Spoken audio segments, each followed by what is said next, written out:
We're back, Noah. Yes, we are. This is CaneSport's Countdown to Kickoff, and we are hyped up in here. Miami had another big win this weekend. Noah, how you feeling? Oh, they gave us another reason to be happy, Dara. I'm feeling great. Yeah, absolutely. So number 5, Miami took down number 18, USF, at the time. Since then, Miami has gone up to number 4, and USF did fall out of the rankings. Yeah. That's to be expected, obviously. Miami beat them 49-12. Yeah, and we're gonna close game. Not a close game whatsoever. And we talked about it last week. We were expecting it to be at least a little bit tougher than that. Yeah, tougher. But we showed that we're in a different tier than a lot of these other teams in the nation. Yes, I think you texted me during the game, and you were like, "This is Miami's time." They're proving that they actually are just a good team. Yeah, they're showing that. And I think this isn't even a hot take anymore. We are clearly better than we were last year, I think. If you're talking about an overall team. Yes. We're good on both sides of the ball. Yeah, it's definitely a very well-rounded team, and we're going to talk about the offensive defense performance. But we got to talk about that offense. They did not let up whatsoever, even though it was clearly a blowout win. They went off to a great start, had a touchdown on the first drive. It was only 9 plays. There was a nearly 2-hour rain delay. 102 minutes to be exact, yes. Yes, and, but the fans, I mean, they stayed. A lot of them evacuated into the concourse. A lot of them were still sitting outside, despite the lightning. Yeah, a lot counting every minute, just like myself. But yeah, they stayed there and they're supporting the Hurricanes. Yes. Yes, and it definitely worked. They showed out. They came out, won the rest of that game. They held USF to no touchdowns until the fourth quarter, and that was their first and only touchdown of the entire game. Yeah. So there was a lot to be celebrated in this game. Noah. Yeah. The defense. Yeah. They just did not let up. Yeah, so we talked about the defense not letting them up. The only touchdown came in the fourth quarter, but yeah, so the defense was a huge part of this game, but the offense showed up and showed out as well. Carson Beck continued to just be the captain behind center that the University of Miami has needed. But yeah, 82.1% completion percentage, 340 yards passing, 3 TDs, and he had the 2 interceptions. We don't expect that to continue, but he also showed a little flash of the wheels. Add another thing to his bag of tricks, Yeah, we saw the Carson Beck roll out, drive to the end zone. Hey, added that, and hey, teams are going to have that in their minds as well going on the rest of the season. Yeah, he's mobile. He's mobile, yeah, very mobile AF. But yeah, so Carson Beck, he was great behind center, but Mark Fletcher Jr. had a monster day. 120 yards rushing, 16 carries, 2 TDs, and he was going to have his 3rd TD if it didn't get called back in the fourth quarter with that penalty. We had 9 penalties in the game, another thing that we hope to improve on. But yeah, Keelan Marion, Malachi Toney, they continued being Carson Beck's top weapons at the wide receiver room, in the wide receiver room. But Joshua Moore, it was a coming out party for him in this game. Yes. He had 2 big TDs on the day. He finished 3 receptions for 61 yards. But he tapped into his inner Randy Moss for one of those TDs. He really, brought the Miami faithful up. Big cheers. But yeah, so Marty Brown also added another TD. And then Gerard Pringle, he had his first collegiate career TD last week, and 2 straight games with TDs after this week. So, the Miami players, they had opportunities to really bury USF in this game, and that's exactly what they did. But to continue off of that, so we talked about the offensive performance, but the defensive performance as well, Dara. Yeah. They showed out. Yeah, like we said, they did not let up on this team, even though it would have been understandable. I mean, we don't accept anything less than maximum effort from this University of Miami team, but I don't think anybody would have been surprised to see maybe let USF get in there a little bit. I don't know. But they said not today. That was not the day. Yes. So Booker Pickett had 1 sack. Akeem Messidor and Ruben Bain Jr. both had 6 tackles, and the defense combined had 2 sacks with 4 tackles for loss. Now, the big thing that we talked about last week that they were going to have to focus on was containing Byron Brown because he, for number one, hadn't thrown an interception on his completed passes since 2023. Yeah, insane. That streak is no more. It is no more Yeah. since he played Miami. And he was previously their leading rusher, but in this game versus Miami, he rushed 13 times for only 2 yards. Cartevious Norton also was contained, Alvon Isaac, and Keyshawn, as Noah called him, Minitron Singleton, was held to 2 receptions for 39 yards. Sam Franklin also was 4 for 10. So the defense was really containing them in the best way they knew how. And another person we have to shout out is the freshman Bryce Fitzgerald. He had another interception. It was the only interception of the night that Miami picked off, and it was his second consecutive game that he picked off that interception. So really great stuff happening here. We got to see a lot of different people get into this game, and not one of them was a weak link. Yeah, no. And we kind of mentioned this last week and we just talked about it now, how about Miami is really just not giving anything up. Yes. And we saw it against Bethune-Cookman. Now they didn't allow even a touchdown in that game. But we thought, as you said, that USF might be able to offset some of that with the talent that they have at quarterback and the other skill positions. But the only person they were really able to get off in the game was Chaz Nimrod, one of the best names in college football, as you say. But yes, so Mario Cristobal, he was really, pleased with the performance that his team put forth. He had some things to say, about just improving with the penalties and then, the interceptions that we don't expect to continue. But he also wanted to talk about how he doesn't want his team to get complacent or somewhat comfortable, like he mentioned that it might have happened last year, and that's the reason for some of the losses that occurred at the end of the season. But I don't want to say it for him. Donnie, can you please roll the clip? You just go right at it, and we think that's the best way. It's worked for us so far. And I think our guys are also very well aware of how many teams, including ourselves a year ago, can be humbled from one week to the next if you're not completely dialed into what you have to. Yeah, so Miami definitely doesn't want to get complacent here. And I know a lot of people are looking at this game and they're thinking it's going to be a completely easy win. Now, we have to talk about the University of Florida. Hold your horses. Hold your horses. We're going to break this down for you, okay? Because what we've seen from the University of Florida so far, it hasn't been their best, but there's a lot of things that we're going to contextualize for you to show you that it could always have been a lot worse. Yes, and this team is not as bad as everyone may think. Everybody's mad that College Game Day is coming to the UF versus UM game because Florida doesn't look that good this year. But they have one of, if not the hardest schedule in all of college football this year. And, their last two games against two top 25 teams in the nation. But, and their next one's about to be a top 5 team. Yes, so this past weekend, University of Florida Gators took on the number 3 Louisiana State University Tigers. Now, they were playing away. They were in Death Valley.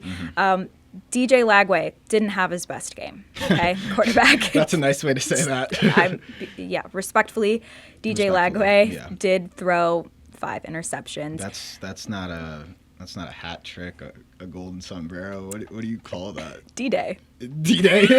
The Swamp Special. Lagway giveaway. Keep going. I'm sorry. Yeah. Gave him the ball. Yeah, no, at certain times in the games, I was watching it and I was like, it looks like he's aiming for LSU.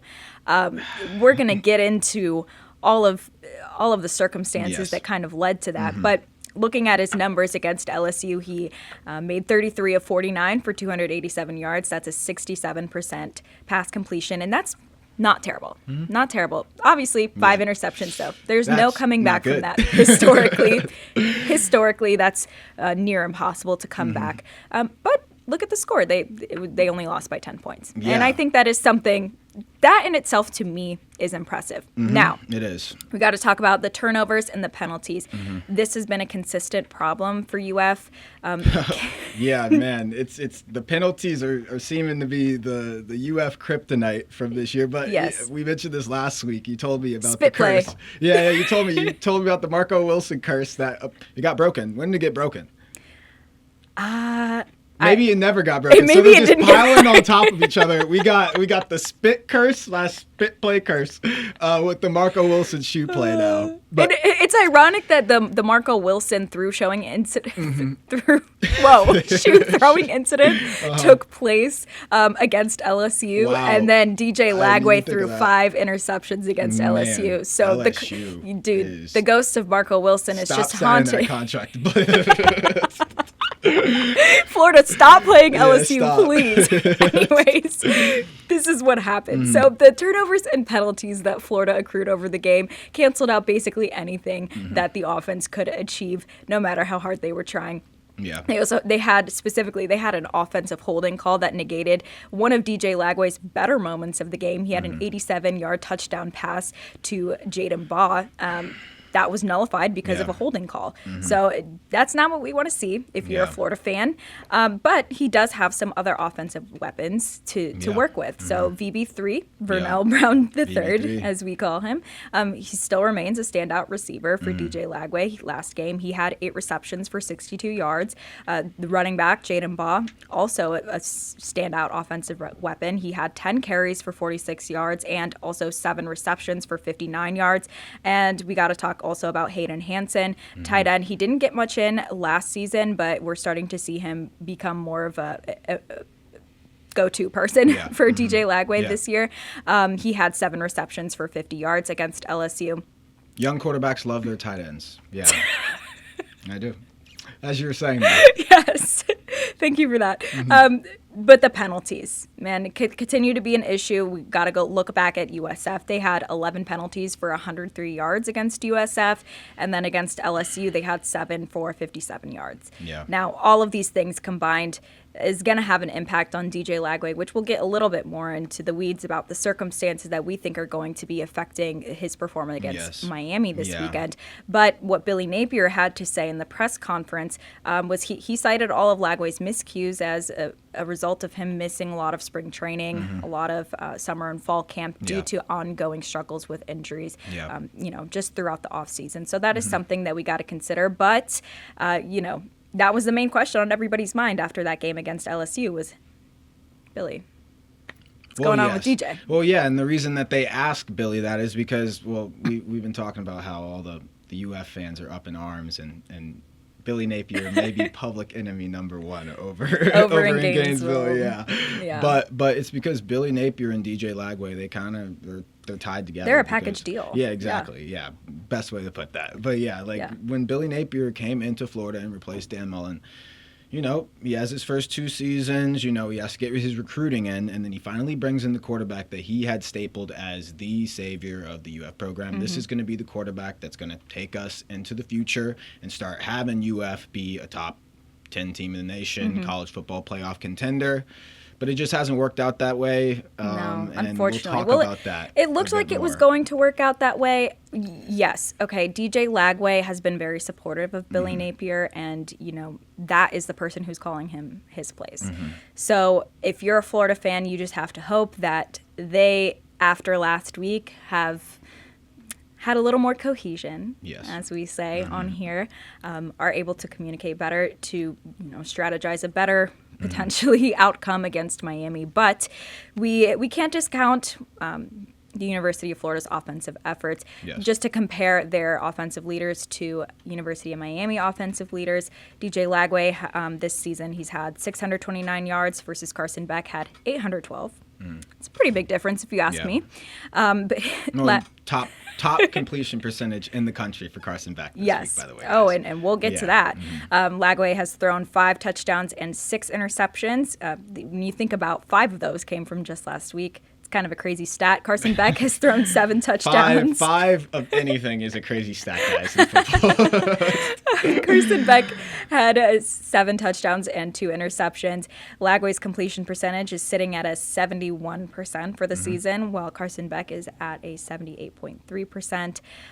Now going back to the running backs, Jaden Baugh has 243 yards versus our leader, Mark Fletcher Jr. is at 272 yards.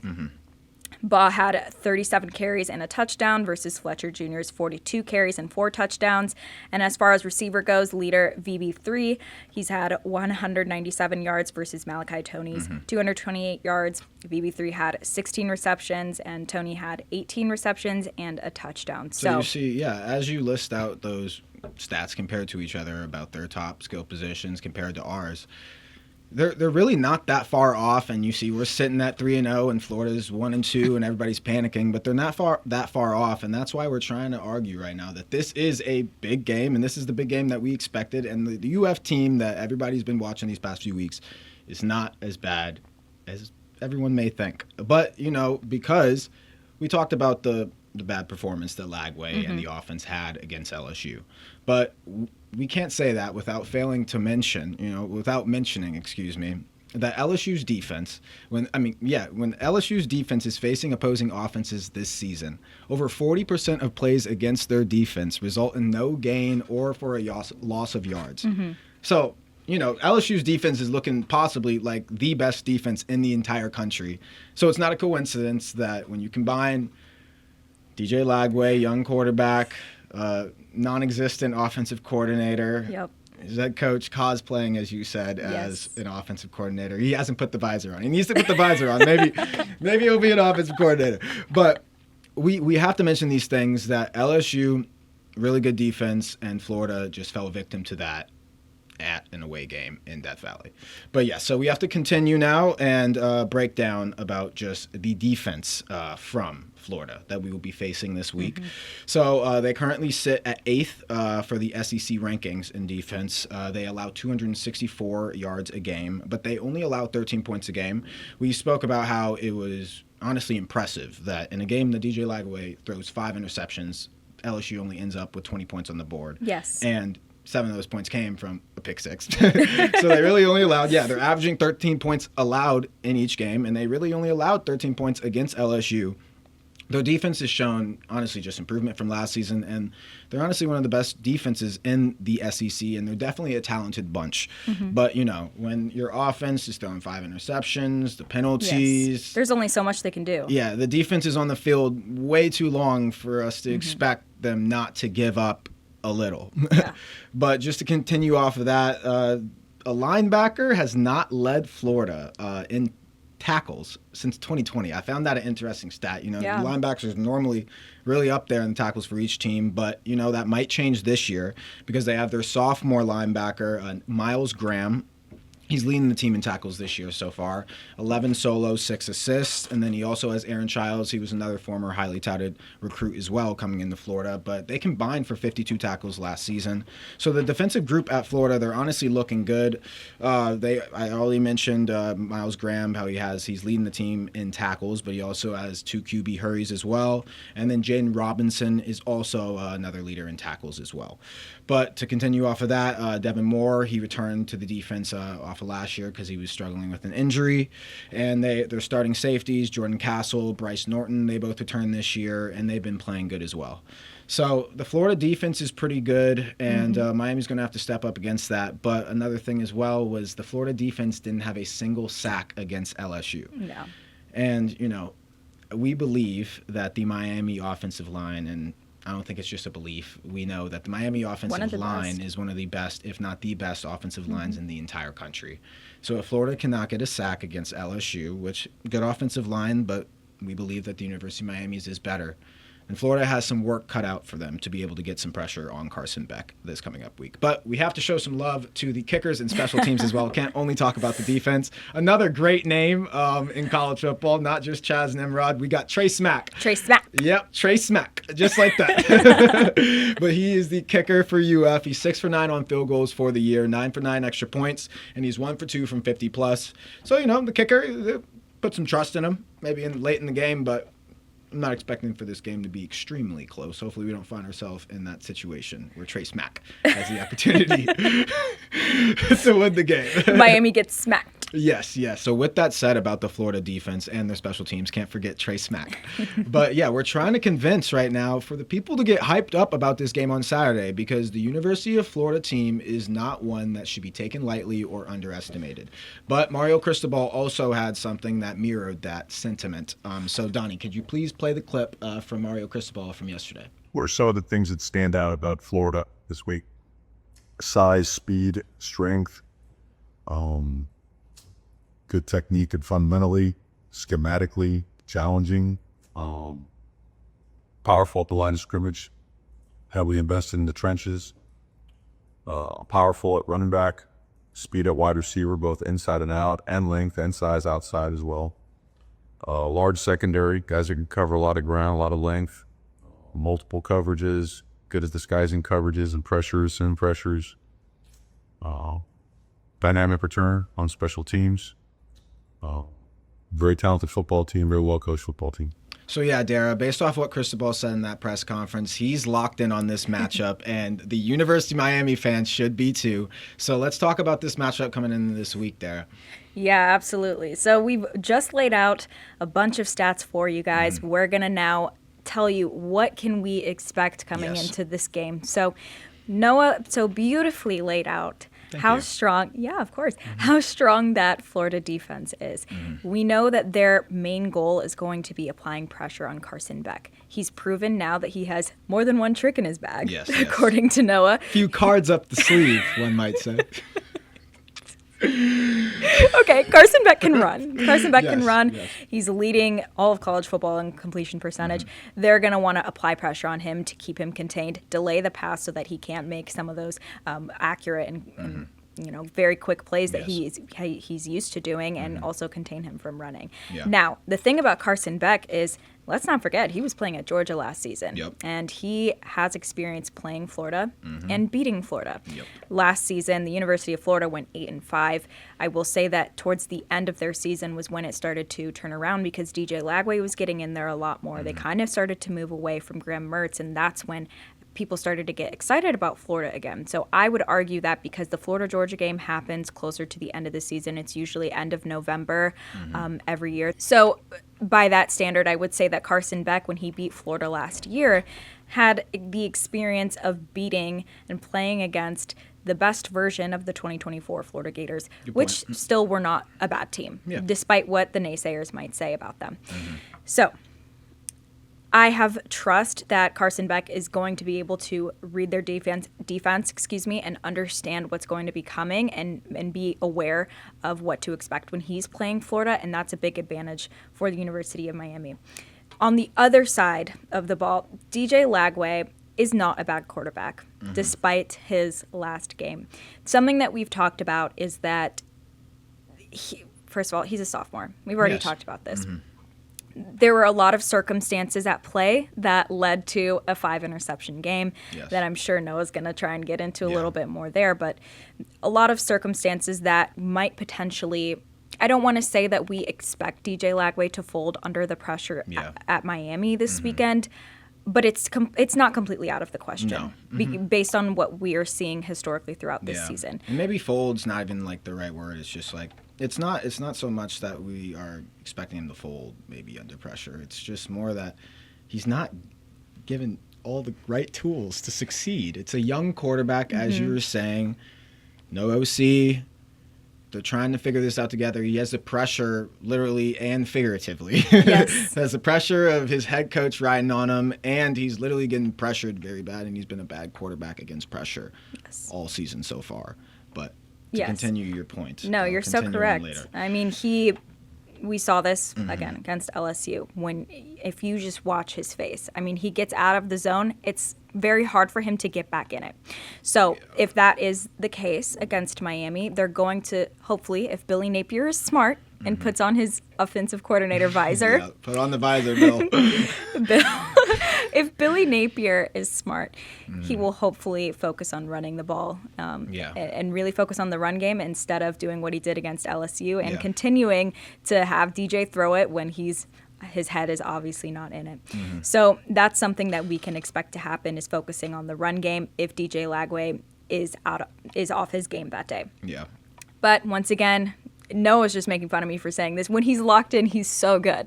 Yeah, you could say that about you could say that about anybody.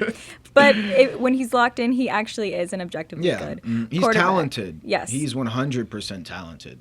It just has not come together. Yes. It's not entirely his fault. And if the stars align and he has a really good day on Saturday, that is something that Miami should be prepared for.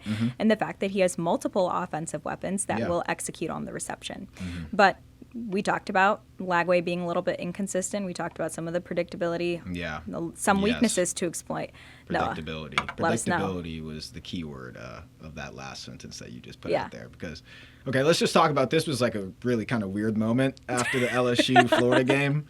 So the cornerback, or the safety. Safety. The safety, Deshaun Spears for LSU. He had 2 interceptions against Florida. And one of them, he actually said that he knew it was going to be there before the snap actually happened. Yeah. Let me repeat that for you. So he said pre-snap that he knew the ball was going to be where it was, and he said that's because that the LSU scout team and how they had been studying Florida and how their play scheme and playbook all week, they kind of had a sense of exactly what they were going to do. He literally said, the quote is, "I knew it was coming," which is insane. So yes, going off of that, Dara. So if that type of predictability is occurring over at Florida, if LSU can figure that out, I'm expecting that Corey Heatherman and the rest of his defensive staff, will be able to put our defensive CBs, safeties, and the rest of the secondary in the right positions and placement to be able to make those plays like LSU was able to. Mm-hmm. But yeah, predictability. So this was one thing that wasn't predictable, by the way. So yeah, we talked about, the 5 Lagway interceptions. But okay, 2 came in the first half. And then they proceeded to throw the ball another 25 plus times in the second half. 3 interceptions came off of that. And you mentioned Jaden Baugh. He's a solid running back. Mm-hmm. So maybe it will be predictable this week that maybe, they would turn more to the run. But, maybe they're so predictable, they're unpredictable. I kind of see what you're saying. Yes. But we have to talk about other things that we expect that the University of Miami will be able to exploit in this matchup coming up this week. And so LSU's running back, Caden Durham. So he had 15 rushes for 93 yards in that game. That's a 6.2 average per carry. And so Mark Fletcher, monster day this past week, 120 yards on the ground. Our other running backs are getting some solid work. Marty Brown, Gerard Pringle. So LSU had a good day on the ground, and we expect that Miami will be able to exploit that as well. Mm-hmm. But I also mentioned how LSU had 3 sacks against Florida in their offensive line, and that's another thing that we have to exploit as well, because I told you I think the key to us winning this game is for Ruben Bain, David Blay, Akeem Messidor to just keep getting after the quarterback, keep putting pressure on him, and end result, pressure on Lagway, and we've seen what that's looked like so far. But with that said, we have to talk about the areas that we need to improve coming into this week. I already mentioned, 2 interceptions. It's a little admiration. The dude's leading the country and nation in completion percentage right now, so we're not going to harp on that too much. He'll be all right. And then penalties, we're 3 games into the year. We're looking like a really good team so far. But, as the season goes farther and further into the year, we expect that the penalties will be better and everybody will be on the same page. The cohesion. The cohesion will be on point. We'll continue to just, keep getting on point. Can't have those 9 penalties against USF. Yeah. Can't let that happen. No. Yeah. So we broke that down right there, Dara. And now it's time to talk about what do you think is the main key for us to win this game? Yeah. I mean, you're scooting a little away from your mic there. Are you scared? Come on. Oh, okay. Let's see. We're not supposed to be arguing, by the way. It's not take for tech yet, but if you want to start, by all means. No, I never backed down to this challenge, Dara. Okay. Well, I don't really feel like yelling at you just yet. I'm just kidding. As you were saying. I don't yell. I think that the biggest key for Miami to beat Florida this week is going to be stopping the run game. Yes. Once again, I don't want to say that DJ Lagway can't handle the pressure. In the event that he can't, the run game is going to be the most important thing that Miami can do to stop them from making any, competitive offensive moves. Yeah. That pretty much goes without saying. This is dependent on DJ Lagway not being able to throw the ball like he wasn't against LSU. Well, that's the case. They certainly tried. They certainly tried. Yeah. He threw it a lot. 49 times. throws, yes. 67% completion. They would have kept going if there was more time. Oh, I believe it. Yeah. we know that Billy Napier they didn't seem very cohesive. Sunbelt Billy. Good old Sunbelt Billy. But yeah, so stopping the run game is going to be important. Jaden Baugh is a really great runner, and there's more than one person, on Florida that can execute in that way should DJ Lagway's head not be in the game. So I'm going to say that that's going to be a key for Miami. Yeah. And just to go off of that, we keep mentioning, because I kind of already mentioned my number one key earlier, and it was just the pass rush. Akeem Messidor, Ruben Bain. Ruben Bain is looking unarguably like a top 10 possibly pick at the end of this year, but he's definitely one of the top defensive pass rushers in the entire country. And Akeem Messidor, they said 4 or 5 all day, 6, every 7. day. Yes. I said I wasn't going to make that joke, and I did. I'm sorry. Hey, you made me do it. I played along with it there. But yes, so yeah, we just have to continue that pass rush. And like I said, we get pressure on Lagway, and that should just open the door for everything else that we need to do to win this game. But yes, so I think that kind of, we didn't really argue there too much. I'm in agreement with you. Yeah, our points kind of complement each other. They do, because mine is dependent on, getting the pressure on Lagway. Like you're saying, the defense is going to have, if the defense can do that and get him to misstep, it's game over. Yeah. Because we know he has a hard time coming back from that. Now, it's hard to win a game if you have 5 interceptions. And yeah, Florida, there's no gimme games in their schedule so far. Oh, no. They got to lock in, to what did Mike Daniel say? To win? To win, you got to win. You have to win the game. To win games, you have to win the game, not lose the game, honestly. But yeah, Florida has to start locking in on that. But yeah, since we kind of had a little, maybe not disagreement, but we're kind of going back and forth right now. I'm kind of feeling the hostile itching energy. to disagree with me. I'm not itching. I told you make it easy. But with that said, Dara, we're going to go to the take for take. I have to do it, Dara. I know you hate it, but it's the take for take. It just feels like ASMR. Take for take. Yep. And so for the Take for Take section this week, we will be ranking our top 3 biggest wins from this past weekend in college football. And it's not just for that team that won, if it's important for them. It's for the ramifications for all the college football playoff as well, and maybe what it meant for the team that lost on top of that. So what were the 3 biggest wins or matchup, what happened, fallouts from this past weekend, Dara? Okay, for number 3, I had number 5, University of Miami. Taking down number 18, USF. Obviously, this was a big game because people were coming in expecting USF to be a lot stronger than they were. Yes. It was a blowout, right, as we talked about. 49-12. USF got completely knocked out of the rankings. Yeah. And UM moved up to number 4. Now, I would say the reason I think that this was, it's not my top, but it was still important, is because this was, as we said, Miami's, I think, proof that they are a very good football team. Yes. Because USF was by no means a mid or bad team. No pushover coming into all. This game. And we were expecting to see a lot more from them. Yeah. So the fact that Miami was able to blow them out in the way that they did, I think was very impressive and says a lot about how good Miami actually is. They're moving up in the rankings. They're moving up every week. Number 2, I had number 6, Georgia, beating number 15, Tennessee. Okay. And by the way, I think you're off to a good start. I have to admit. Really? Yeah, I think you're off to a pretty good start. Is that a compliment? All right. Continue. All right. You immediately locked in. All right. No offense taken. Number 6, Georgia over number 15, Tennessee. This is why I think this game was important. Okay, obviously you're looking at 2 ranked teams. You're going to expect the one that's ranked higher to win, just if you're just going off of a ranking. The thing that got me about this game was that it was way too close. Okay, because there's a big difference in the rankings between 6 and 15. Yeah. Georgia only won by 44-41, and they won in overtime, no less.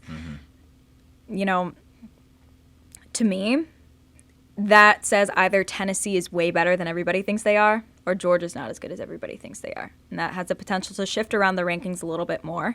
As a result of this game, Georgia moved up to number 5. Tennessee stayed at number 15, which I think is blasphemous, to be honest. I think that they should have moved up at least a little bit. I know they didn't win, but to put up 41 points against Georgia, I guess they did allow 44 points. They did. But to lose that way in overtime against a team that is now a top 5, I think says a lot about Tennessee, and I think that they should have moved up at least one spot. Yeah.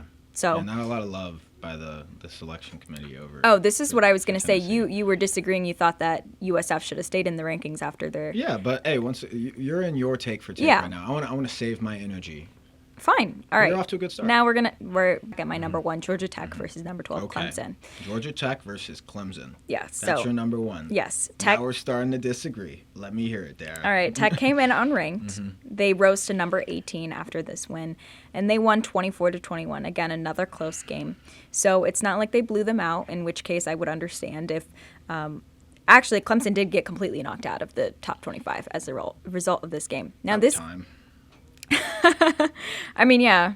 Yeah. Yeah. Yeah. But this is It's ACC, by the way. Yeah, no, it might be like a preseason curse if like a team is ranked is unanimous like ACC favorite. Like we saw what happened to Florida State last year too. Yes. It might be a curse. They lost to Tech in Ireland last year. That's what happened. Jeez. I think they were playing in Yeah, Ireland. don't be unanimously ranked as the ACC favorite. Yeah, you're doomed. it's bad Cooked. luck. Yeah. But speaking of the ACC, I said that this was a really important game for Yeah. Miami because obviously these are two ACC competitors.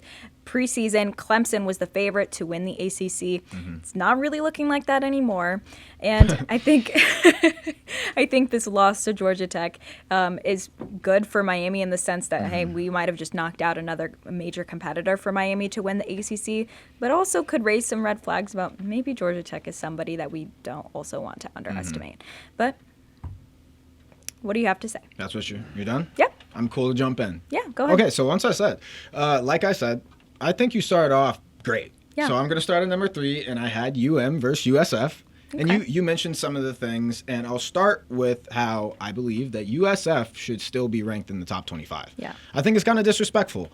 They had 2 wins against 2 top 25 teams, 2 good teams. We mentioned how we believe that Florida is better than they are. And then they beat Boise State, and they might not be the greatest opponent. But don't get me wrong. They got blown out by Miami, but I think that is more of a reason for us to now believe that Miami is on a different tier or in a different tier than pretty much the rest of college I football. don't think they should be other ranked, than though. some teams that you can count on one hand. I think they should still be ranked. Yes, they got They blown out. got blown out, though. Yes, but, they're still – okay. It's not the same as Tennessee, Georgia, but Yes, but I just think it's a different tier though. But yes, when we're talking about, and that was my second one as well. So I can skirt past USF. I think it carries a lot of weight. We moved to 3-0. moves to 3-0, and USF falls out, and they have some easy gimme games in the AAC for the remainder of the year. They should finish with a pretty good record. So that's why it's number 3 for me. Number 2, we agreed as well. Georgia versus Tennessee. Georgia came in at number 6, Tennessee at number 15. You mentioned how Tennessee stayed at 15. I kind of disagreed with that too. I don't know how they don't jump up a bit. Right. But, Georgia fell down 21-7 in the first quarter, okay? And they went on to outscore Tennessee 37-20 the rest of the game. I think Tennessee got a little confident maybe. Yeah, and honestly, I put this as my number 2 because of what it means for Georgia specifically. Because, SEC team, okay, they have a lot of big SEC games the rest of the year if they expect to be in the picture for the rest of the year as far as in the SEC championship and the college football playoff. They can't be losing to a team in Tennessee, by the way, that's still ranked as, the 8th team for the SEC in FPI rankings. So it's a big win for them to escape. That's my reason for this one, at having them number 2, because it was way too close for comfort, 100%. But they escaped, and they come out the week and they're still 3-0. They're still top 10 in the nation, still good. Probably would have won if they still had Carson Beck. Yes, but they have to talk about the teams that they have to go through for the rest of their year left in the SEC. It's pretty good because they have a gauntlet to go through. They have to go through Bama, they have to go through Auburn, Ole Miss, Texas, and Georgia Tech, not in the SEC, but they got to face them. So they have a pretty big schedule, and to escape this week without a loss on their belt is just huge for them and their aspirations for the year to come. But here I have my number 1 win of the weekend, and I think it was number 16, Texas A&M, going and beating Notre Dame. Okay. And number 1, I think it's why this was the most important, first off, is because of what it means for Notre Dame. Okay. Everybody likes to troll Notre Dame.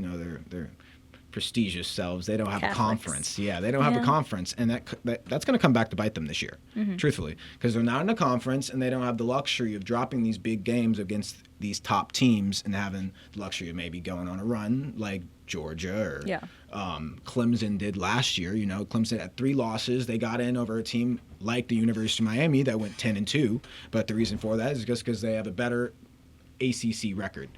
For Notre Dame, they don't have the pleasure of having that same thing. Yeah, and they already lost to Miami. Exactly. This loss, and it's not great for Miami and, the strength of their opening win against Notre Dame. But Notre Dame, I think they have one more game against a ranked opponent, and it's against USC, and they're ranked 25th. So to get in that top 12, it's looking almost out of reach for Notre Dame unless there's like a monumental fall off for the rest of the top 25. So that's why I think it's so big. That was the number one reason why I had that as my number one, because of what we expected Notre Dame to be. They're in the national championship last season, and now it's looking like they're pretty much cooked, barring a miracle, of making the 12-team college football playoff. Within Texas A&M, they jumped up to 10. They moved up 6 spots. Okay, Notre Dame fell 16 spots, just to clarify. Oh, thank you. They're still ranked in the top 25. They're number 24. So that tells you how, a lot of these people thought Notre Dame was going to be a top 5, top 10 team throughout the entire year. College football playoff. Yeah, we thought it as well. Now they're 24th, and so Texas A&M, they jump up to 10. They're in a loaded SEC as well. And this win just means a lot for them. So that is why I thought that was the biggest win from this past week. Anything to say? It's not like you made bad points. To me, they're just not as compelling as the points I made. So. Well, I disagree, obviously. So there's only one person. Yeah, no, man. Get paid to disagree. We would have to put on the gloves if we didn't have Donnie here to settle it. But Donnie, okay, man. Who? Who won this week? Oh, hey guys, I told you I'd come back with a vengeance. I told you. Do you want to draw in this week, Dara? Can you flip to the one shot, Donnie? Show the people. I gotta show you. Wait, I actually don't believe this. This was the score after 3 weeks. It's over here. Yeah, we can show it over here. We can show it over here, guys. This was the score of the take for take after 3 weeks. It was 0-2-1. By the way, I thought it was rigged. I thought Dara and Donnie. This one is feeling Dara a little and Donnie had some going on, some collusion. This is collusion. Of my knowing, But honestly, you're starting to change my mind now, Donnie. And let me do the honors. Man, whatever. Yes, the take for take. I'm finally on the board. Yes. And you also did me really dirty with these picture. What's going on with my hair? I'm artist, by the way, I guess. Oh, brother. Okay, Dara, could you read this off for me? You tell the people what this says now. Come on, be a good sport. Sorry, I can't. Be a good sport. No, I'm sorry, I can't. Okay. I thought I was the sport. You know what? No, I'll so say it for her. Hey. I'll say it for her. You know what, guys? Yeah. It says Noah, drawn beautifully, by the way. 1, 2, and 1. Dara, not drawn as good. 2-0. Oh, excuse me. No, I had to change her. How could I not put your loss? Excuse me. There we go. 2, 1, and 1. Yep, I'll be coming with a vengeance again because I'm going to keep going until this win margin is a lot different. It's feeling like a hostile environment, to be honest. Always. Hostile. Yeah, for the no, this is true, actually. This is the take for take. Yeah. But yes, since she's saying it's hostile, guys, we want to raise the vibes up in here now. Yeah. Yeah, I hope you had a fun time watching us go back and forth. If you're watching back home, I hope you enjoy this trivia question of the week. Donnie, can you please roll the trivia?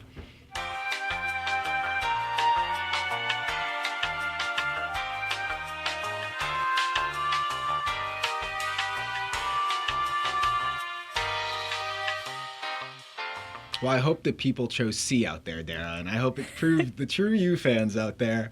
Yes. But I think that is all the time that we have for today. I had another good day with you, Dara. It's always a pleasure. So fun. Mm-hmm. Fun as always. Yep, but we're going to tell you again, get hyped for the game this weekend, guys, because the University of Miami has a big game at Hard Rock. But until next week, we will see you. This has been CaneSport's Countdown to Kickoff. Have a good week, guys. Thanks.